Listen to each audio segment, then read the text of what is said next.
घरमा ग्यास सकेको कारणले म चाहिँ बजारतिर ग्यासको सर्टेज भएको कारणले म कहाँ पुगेन, तर अन्तिममा ग्यास पाएँ कि पाएन त भिडियोलाई अन्तिम समय हेर्नु लगाएँ।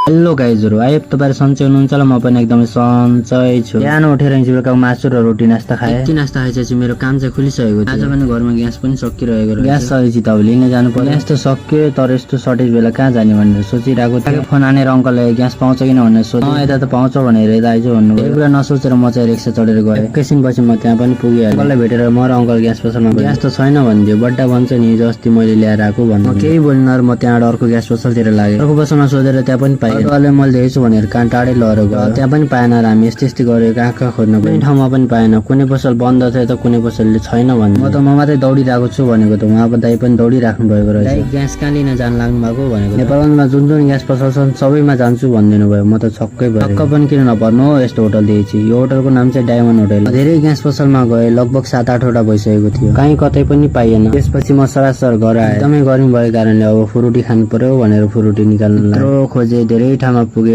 पाइएन। हाम्रो यता मात्रै हो कि हजुरहरुकोतिर नि यस्तै हो? ग्यासको सर्टेज एकदमै भइरहेको। एउटा ग्यास पसलमा वेटिङमा राखिरहेको थियो। दाइले कल गर्छु भन्नुभयो। खै 7 बजे कल पनि आयो। त्यसपछि म ग्यास लिएर ग्यासै पसलमा पुगेँ। यस्तो सर्टेज बेला कसले कल गरेर बोलाउँथ्यो भन्ने जस्तो लाग्यो। सो लिएर जाम न ग्यास पाइहाल्छ कि भनेर गएको थिएँ, पाइहालेन। त्यसपछि दिल खुश। आजले यति, see you again next video and by.